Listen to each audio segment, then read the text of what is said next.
복음과 진리를 전하는 방송 KBS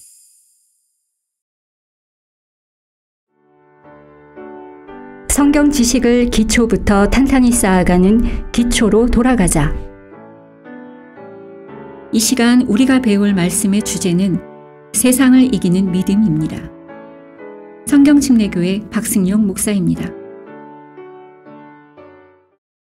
오늘은 세상을 이기는 믿음에 대해서 보도록 하겠습니다. 14번째 시간인데요. 그리스도인에게 있어서 세 가지 대적이 있는데 첫 번째가 마귀고, 그리고 육신이고 세상입니다. 그리스도인의 세 가지 원수, 그러면 이 세 가지를 우리가 보통 얘기하는데, 이 각각에 대해서 우리가 어떻게 승리할 것인가, 어떻게 대처할 것인가 라고 했을 때에 마귀에 대해서는 우리가 맨 마지막 시간에 배울 것 같은데요. 이 마귀는 기본적으로 대적해야 됩니다. 마귀는 피한다고 능사가 아니에요. 우리가 예수 그리스도 안에 순종하는 가운데 마귀를 대적할 수 있어야 됩니다. 이 부분 우리가 자세히 나중에 보도록 하고요. 두 번째, 육신에 대해서는 우리 자신을 죽은 것으로 여기라 그랬었죠. 우리가 이 부분은 지난 시간인가 지지난주에 배웠던 것 같아요. 이미 우리는 2000년 전에 십자가에서 예수님과 함께 죽었다는 사실이에요. 하지만 우리의 육신은 살아있단 말이에요. 그러나 성경은 뭐라고 하냐면 죽은 것으로 여기라 그랬어요. 세 번째로 세상인데, 이 세상에 대해서 오늘 우리가 배우게 될 텐데, 세상을 이기는 방법은 믿음이에요. 믿음. 과연 그리스도인으로서 어떻게 세상을 대처해야 되는가, 어떻게 세상에 대해 승리할 것인가. 자, 이건 역시나 성도로서 해결해야 될 아주 중요한 과제인데, 결론부터 말씀드리면 바로 믿음이에요. 믿음. 기본적으로 세상은 하나님의 영원한 목적을 대적합니다. 하나님을 대적하고, 하나님의 말씀인 성경을 대적하고, 진리를 대적하고, 교회를 대적해요. 하나님의 성도들, 하나님의 백성들을 대적합니다. 우리를 향해 대적하는 세상에 대해서 우리는 믿음으로 이길 수 있어야 됩니다. 하나님께서는 그분의 자녀들에게 이 세상으로부터 분리할 것을 명령하시죠. 그와 동시에 구원받지 못하는 죄인들에게는 예수 그리스도의 복음을 전파라는 명령도 주십니다. 그래서 우리는 세상에 대해서는 두 가지 자세의 기본적인 부분이 있어야 되는데, 바로 세상으로부터 성별, 분리하는 것, 그리고 세상을 향해서 복음을 전파하는 것, 분리와 전파, 이 두 가지가 우리에게는 기본으로 제시됩니다.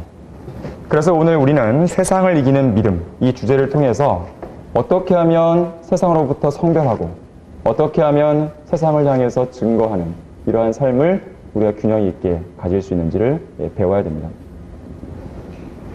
우선 성경은 세상에 대해서 무엇이라고 말씀하는가, 이 부분을 먼저 볼 텐데요. 다른 것을 먼저 보기에 앞서서 여러분이 잘 아시는 C.I. 스코필드, 우리 스코필드 주석 성경도 있는데, 이 스코필드는 이 세상에 대해서 어떻게 정의했는지 한번 들어보세요. 세상을 이렇게 정의합니다. 사탄은 폭력, 탐욕, 이기심, 야심, 쾌락이라고 하는 그의 정연한 원칙들 위에 믿지 않는 사람들로 세상을 조직해 왔다 그랬어요. 이러한 세상 제도는 군대와 함대들을 갖추고 위압적이고 강력하며 종종 외견상으로는 종교적이고 과학적이며 세련되고 품위 있게 보이기도 하지만 민족적이고 상업적인 경쟁과 야심으로 들끓고 있고, 실제로 어떤 위기에 처하면 오직 군사력으로 옹호받으며, 이 부분이 가장 중요한데, 사탄의 원칙들에 의해서 지배를 받는다. 그래서 세상은 그리스도인들을 대적하는 것이죠. 싫어합니다. 성경에서 세상이라고 말할 때는 여러분 기본적으로 세 가지 의미로 쓰이는데요. 우선 물리적인 땅을 의미합니다. 땅. 세상이라고 할 때에 우리 눈에 보이는 물리적인 세상 있죠? 물리적인 땅을 의미해요. 두 번째로는요, 세상 그러면 세상에 살고 있는 사람들을 가리킬 때도 세상이라고 해요. 요한복음 3장 16절에 보게 되면 하나님께서 세상을 이처럼 사랑하셔서 그의 독생자를 주셨으니 이는 그를 믿는 사람은 누구든지 멸망하지 않고 영생을 얻게 하시라고 했어요. 자, 세상을 사랑하셔서. 자, 이때의 세상은 뭐냐면 물리적인 땅이 아니겠죠. 세상에 있는 사람들이죠. 세상에 있는 사람들. 그래서 그들을 위해서 구원자를 보내셨다. 그 말 아니겠습니까? 그리고 세 번째로는요, 아마 이 부분이 우리가 보통 오늘 이제 배우게 되는 내용 중에서 이제 가장 핵심적인 부분인데, 마귀가 주관하는 어떤 제도, 사상, 가치관, 이것도 세상이라고 말해요. 세상 제도, 세상 시스템, 세상 체계, 이런 것들 있죠? 자, 세상이라고 말할 때 이 세 가지 용례로 성경에서는 사용되고 있습니다. 자, 그러한 세상은 성경은 뭐라고 말하냐면 악하다 그래요. 악하다.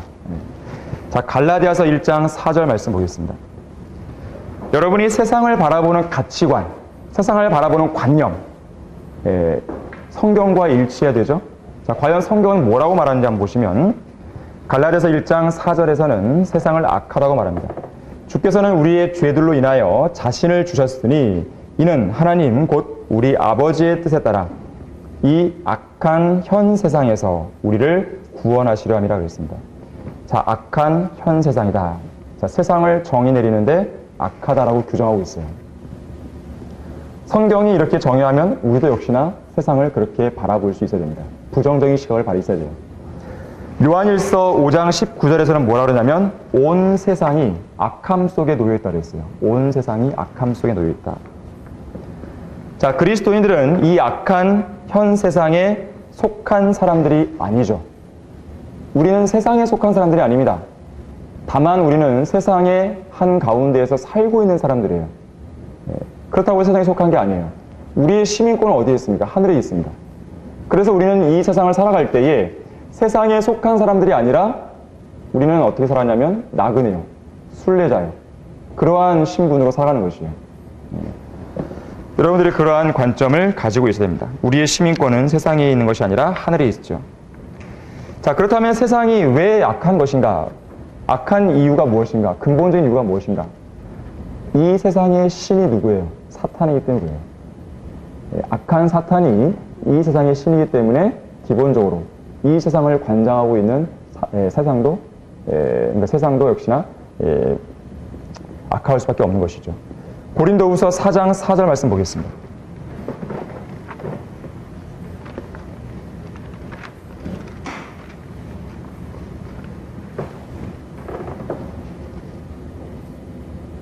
고린도후서 4장 4절 보시면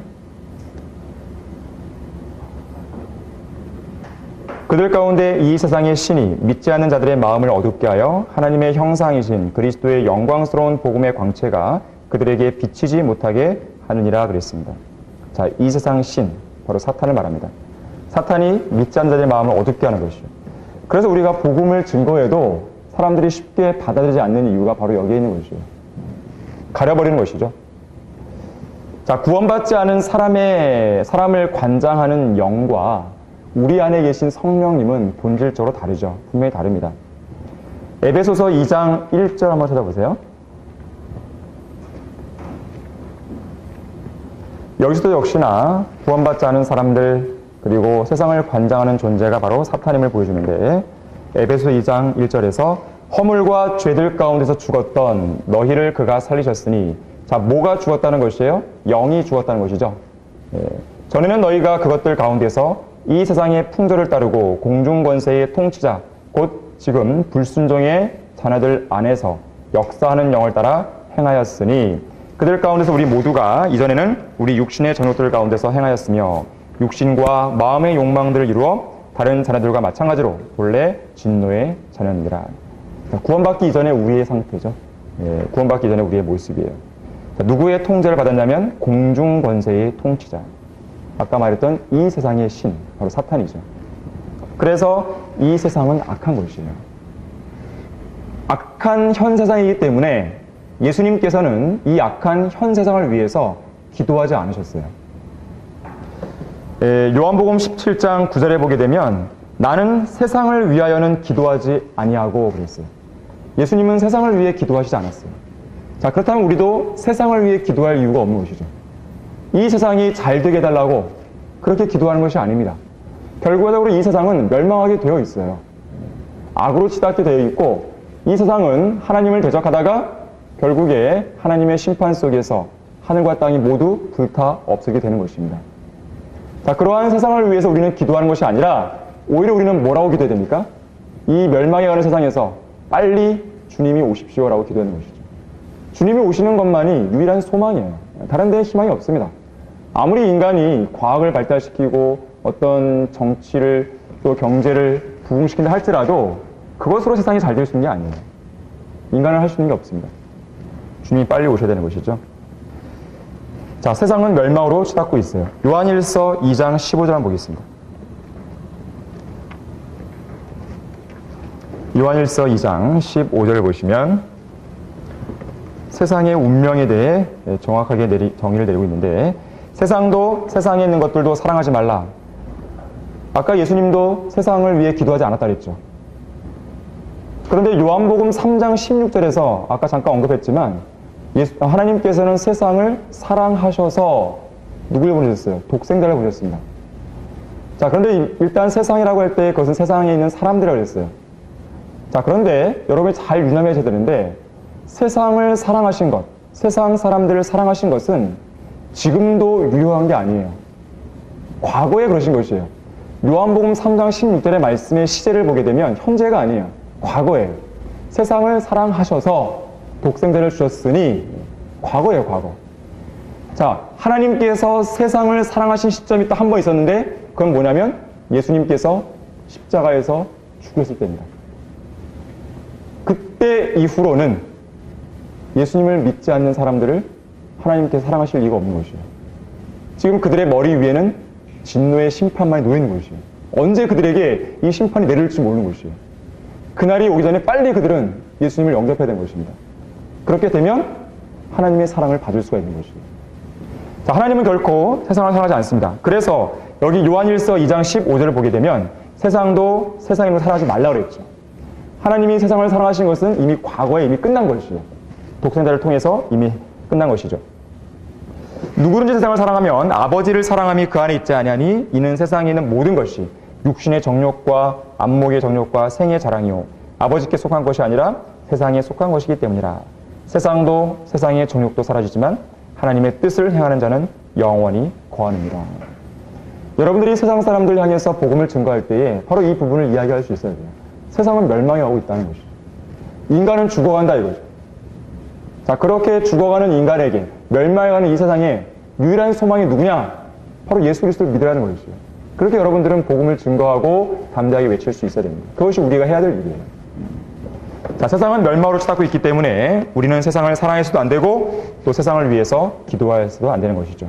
자, 세상을 어떻게 정의 내리고 있어요? 악한 현 세상이다. 두 번째로 예수 그리스도를 위해 살면 세상으로부터는 거부당합니다. 당연하죠. 왜냐하면 악한 현 세상이기 때문에 그래요. 자, 그런데 예수님께서 먼저 세상으로부터 거부당하셨습니다. 그래서 우리도 거부당하게 되어 있어요. 자, 그리스도인들은 세상에 속한 사람들이 아니기 때문에 거부당하는 것이 당연해요. 필연적입니다. 요한복음 15장 18절과 19절에서는 이렇게 말씀합니다. 들어보세요. 세상이 너희를 미워하면 그것은 너희를 미워하기 이전에 나를 미워한 것임을 알라. 만일 너희가 세상에 속한다면 세상은 자기 사람들을 사랑할 것이라. 그러나 너희는 세상에 속한 자가 아니요 내가 너희를 세상으로부터 선택하였느니라. 예수 그리스도 안에서 선택한 것이죠. 이로 인하여 세상이 너희를 미워하느니라. 세상이 우리를 사랑한다고 하면 좀 이상한 것이에요. 세상이 잘못됐든지 아니면 내가 잘못됐든지 그런 것이죠. 여러분 복음을 증거할 때에 세상에서 막 환영하던가요? 그렇지 않잖아요. 아유, 어서 오십시오. 그 복음을 잘 듣겠습니다. 그렇게 막 하던가요? 아니죠. 기본적으로 세상이 거부합니다. 아, 듣기 싫다고. 저리 치우라고. 예수님 필요 없다고. 당신이나 믿으라고. 그렇게 한단 말이죠. 기본적으로 세상은 우리를 거부하게 돼 있어요. 왜냐하면 예수님을 거부하기 때문에. 그래서 예수 그리스도를 위해 사는 사람들은 당연히 거부당하게 되어 있습니다. 특히나 경건하게 살고자 하는 사람은 누구나 뭘 받아요? 박해를 받게 되어 있어요. 디모데후서 3장 12절 말씀이죠. 실로 그리스도 예수 안에서 경건하게 살고자 하는 모든 사람은 박해를 받을 것이라. 그래서 여러분들이 자신이 지금 세상과 별 탈 없이 잘 지내고 있다. 그러면 자기 자신을 한번 진지하게 돌아봐야 됩니다. 내가 과연 성경대로 믿는 사람으로 살고 있는가? 제대로 살고 있는가? 한번 돌아보셔야 돼요. 자, 그렇다면 구체적으로 세상이 우리를 거부한다고 하는데 과연 세상에서 구체적으로 누가 우리를 거부하는 것인가? 아이러니한 것 같지만 우리와 매우 가깝고 우리를 잘 아는 사람들이 우리를 거부합니다. 친척이 그렇죠. 친구가 그렇죠. 가족이 그렇죠. 직장 동료가 그렇죠. 자, 마태복음 10장 35절, 36절 한번 보십시오.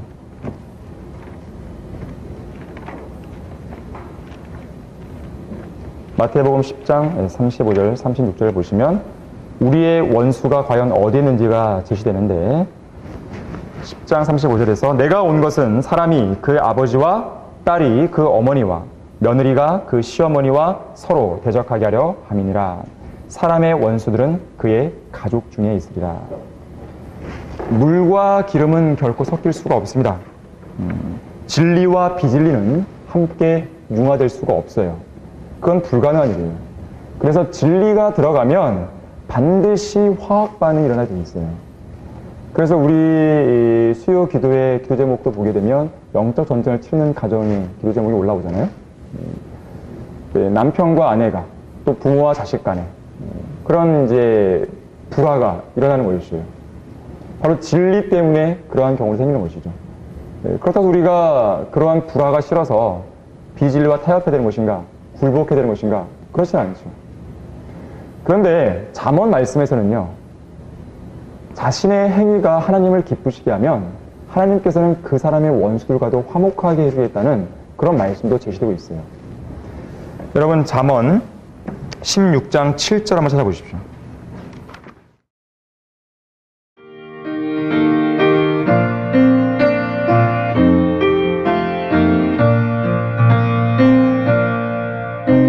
복음과 진리를 전하는 방송 KBS.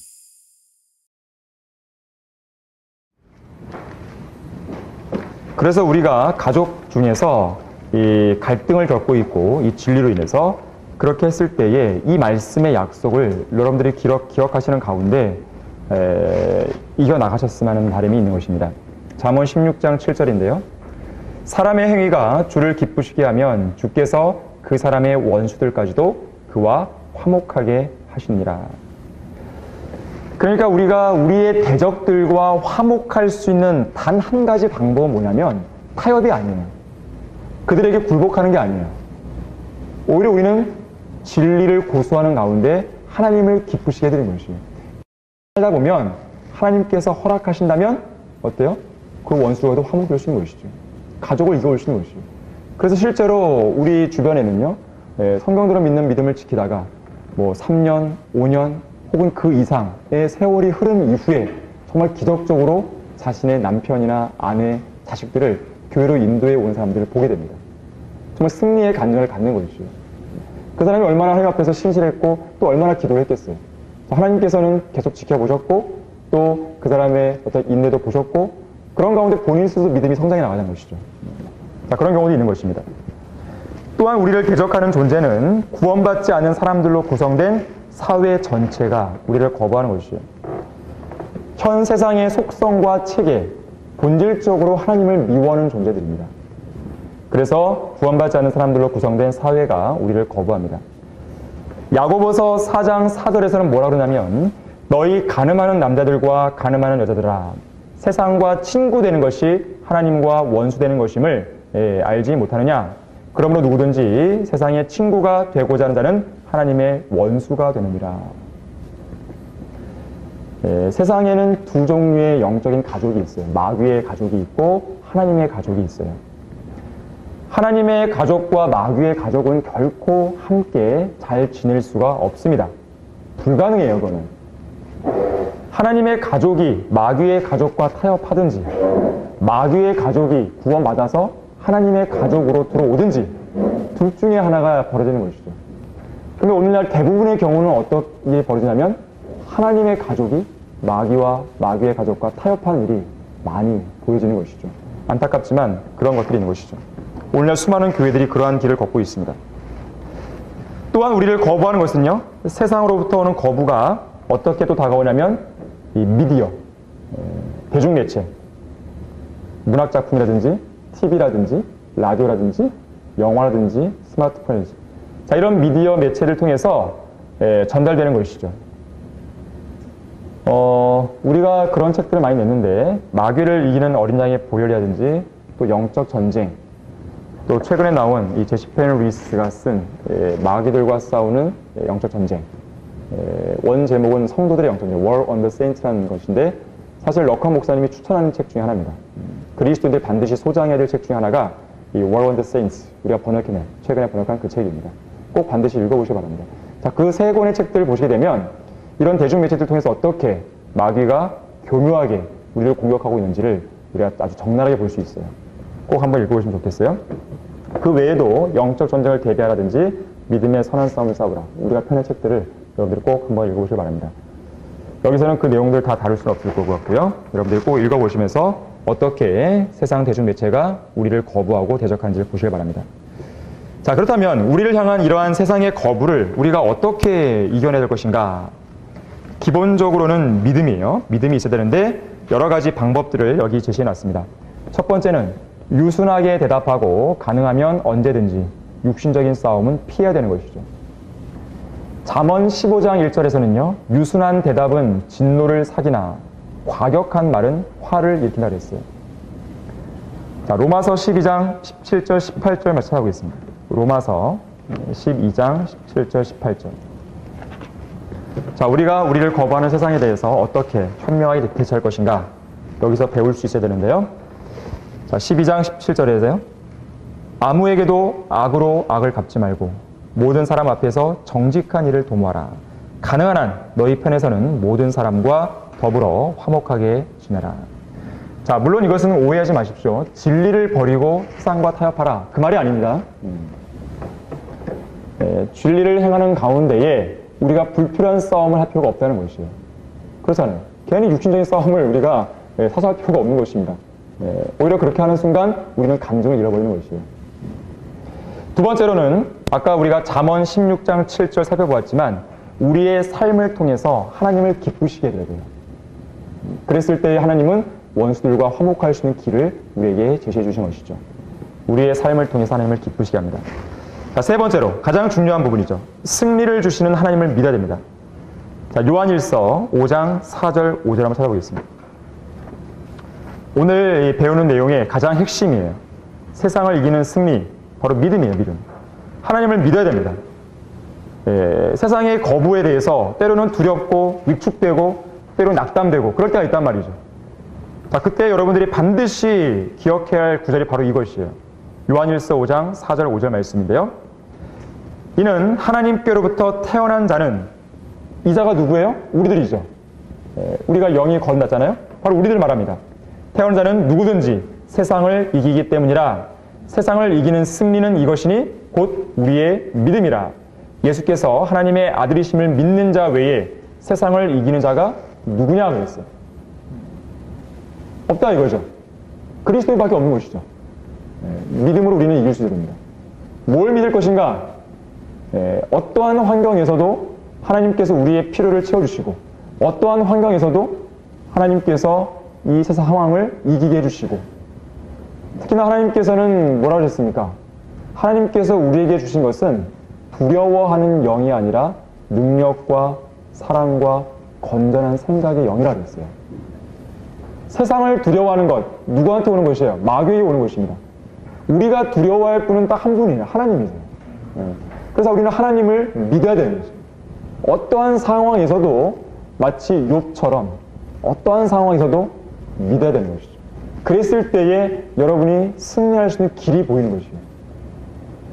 그러나 그러한 것이 아니라 믿음 없이 자기 스스로 뭔가를 해결해 본다든지 아니면 낙담이 있다든지 그런 방법이 없어요. 하나님께서 우리에게 요구하시는 것은 믿음이에요. 믿음은 누가 줄 수 있는 게 아니에요. 누가 믿음을 줘서 믿어져야 되는 것이 아니란 말이에요. 믿음은 자기의 의지의 발현이에요. 내가 믿어야 되는 것이에요. 우리가 구원받을 때 어때요? 믿겨져서 구원받는 게 아니에요. 여러분이 믿었기 때문에 구원받는 것이에요. 이 세상에서 가장 답답한 사람이 뭐냐면 믿음을 행사하지 않는 것이에요. 나는 믿어지기를 바래요. 믿으라고 얘기하는데도 믿어지기를 바란다고 얘기한다면 그만큼 답답한 것도 없어요. 여러분 믿음을 적극적으로 활용할 수 있어야 됩니다. 그래야지 승리할 수 있어요. 사탄을 대적할 때도 우리가 배우겠지만 믿음을 사용하지 않고 수동적인 상태로 빠지게 되면 그 사람은요 마귀에게 꽉 장악되게 돼 있어요. 헤어나올 방법이 없습니다. 하나님을 믿어야 돼요. 약속을 주장해야 돼요. 얼마나 많은 약속들이 성경에 기록되어 있어요. 그 약속들 붙들어야 되는 것입니다. 자, 세상을 이기는 승리가 믿음이라고 했다면, 아, 그렇구나. 이 말씀을 붙들어야 되는 것이죠. 그랬을 때 여러분들이 모든 상황에서 이길 수가 있는 것이죠. 지금 부산 성경침례교회의 조도희 목사님, 조도희 목사님께서 과거에 일반 회사에 다니셨던 적이 있었는데요. 처음 이제 신입사원 딱 들어갔는데, 보통 회사는 신입사원 들어오면 보통 신입사원 이제 파티를 하잖아요. 근데 반드시 등장하는 게 뭐예요? 술이죠, 술. 근데 이 회사 문화가 어떤 문화였냐면, 최고 그 상사부터 최고 말단 신입사원 이르기까지 차례대로 직급별로 쭉 이렇게 앉게 돼 있어요. 그러면 이 신입사원이 들어왔잖아요. 그럼 이제 술을 어떻게 하냐면 최고 상사가 바로 그 다음 상사에게 이제 술을 따라줘요. 그럼 이것이 이제 전달 이렇게 하면서 맨 마지막 신입사원이 마시게 되는 이제 그런 상황이거든요. 이 조대 목사님이 이제 당시에 그때는 이제 목사가 아니었기 때문에 이제 처음 이제 진리를 알게 되고 그런 상황이었기 때문에 많은 갈등들이 있었겠죠. 두려움, 세상의 압박, 교묘하게 마귀가요 분위기를 막 조장합니다. 마치 술을 마셔야 될 것 같은 분위기 만들어가는 것이에요. 이렇게 어떤 억압을 막 주는 것입니다. 그런 마음 속에서 이분이 어떻게 했을까요? 술을 마셨을까요? 마셨으면 이야기를 제가 하지 않겠죠.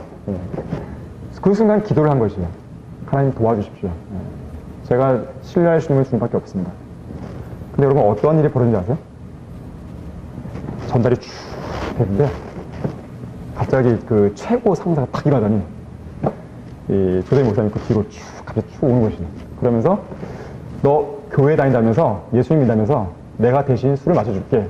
술을 대신 마셨다는 것이죠. 그러한 간증을 이렇게 든 적이 있었습니다. 마귀는요 교묘하게 씁니다. 그런 분위기를.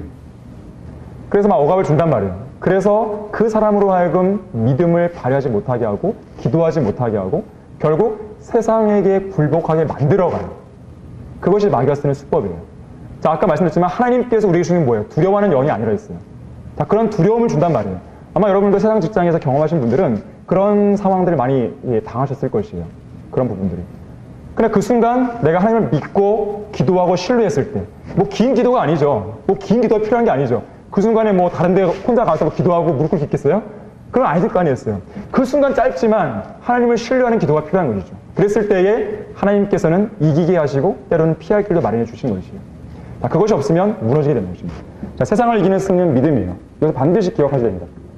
자, 네 번째로 그리스도인을 박해하는 자, 저주하는 자, 미워하는 자, 원수 등. 자, 이러한 사람들을 우리가 악으로 악을 갚아서는 안 되겠죠. 그들을 저주해서는 안 됩니다. 오히려 축복하고 사랑하고 기도하고 도와야 되는 거죠. 그랬을 때에 그들에게 복음을 증거할 수 있는 계기가 마련될 수 있어요. 자, 우리는 선으로 악을 이기는 사람들이죠. 악으로 악을 이기는 사람들이 아니에요. 나중에 로마서 12장 14절 한번 찾아보십시오. 다섯 번째로는 좋은 믿음의 친구들을 사귀어야 됩니다.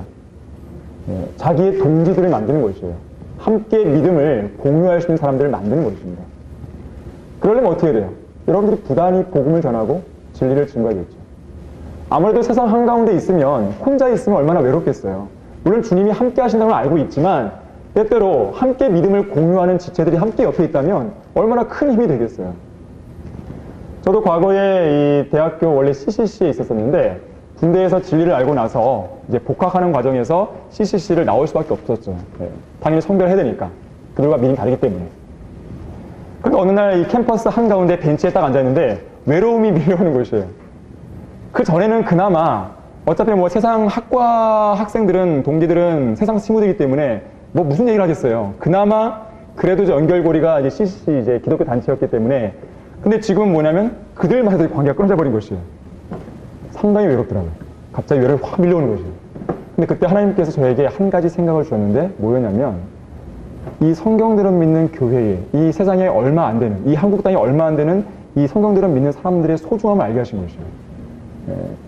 정말 대단히 소중한 사람들이구나.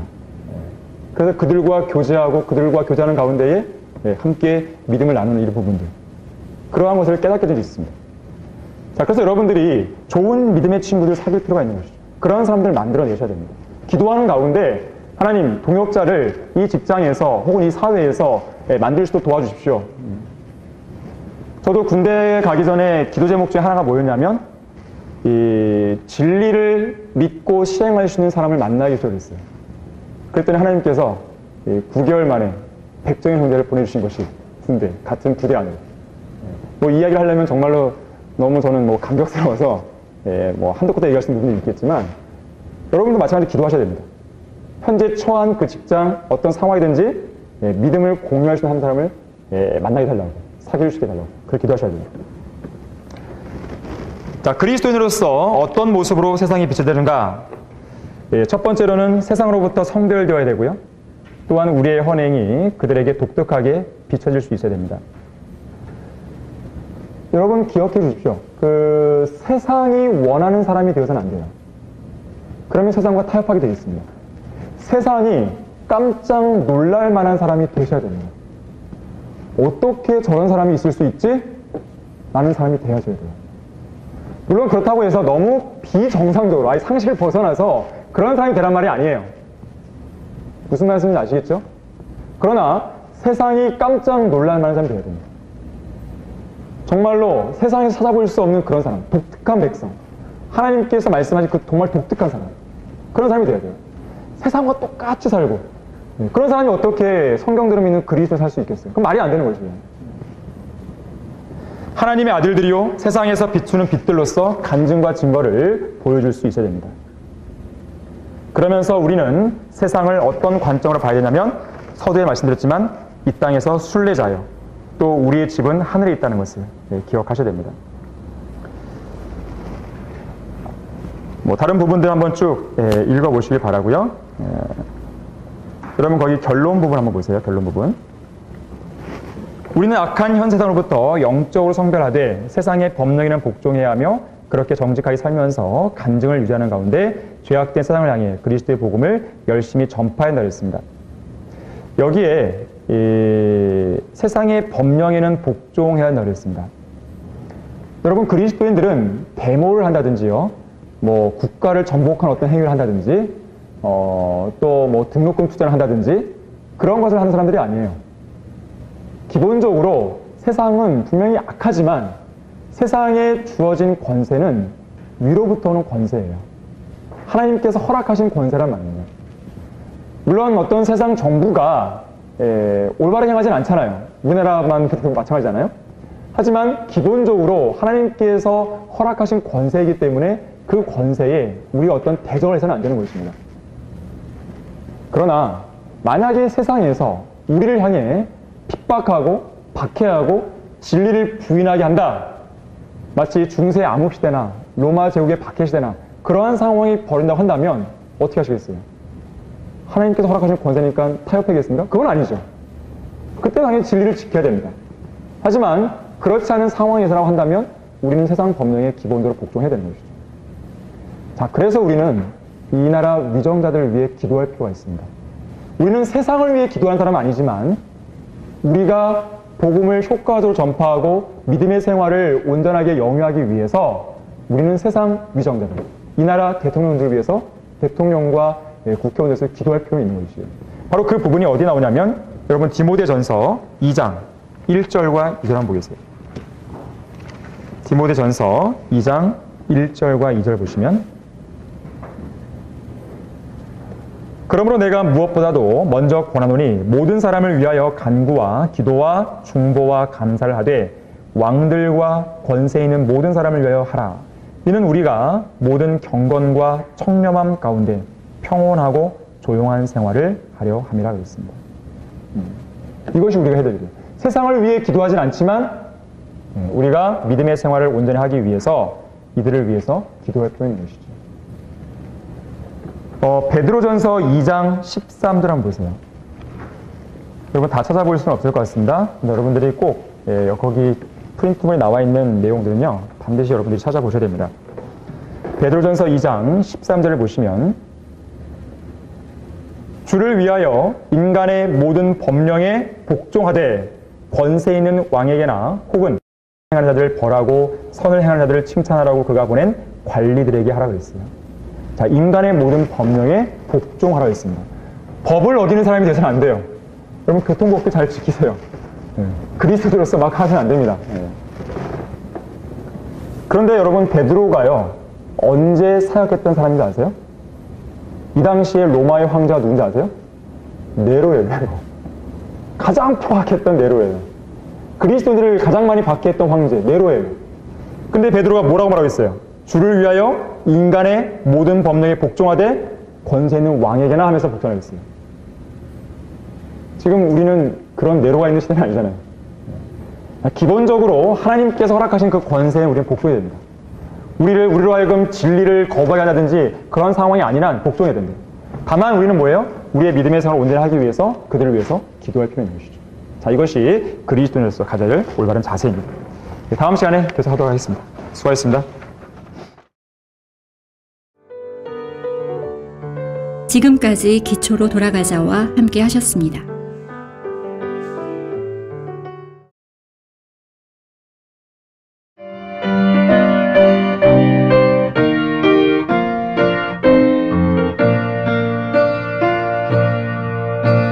복음과 진리를 전하는 방송 KBS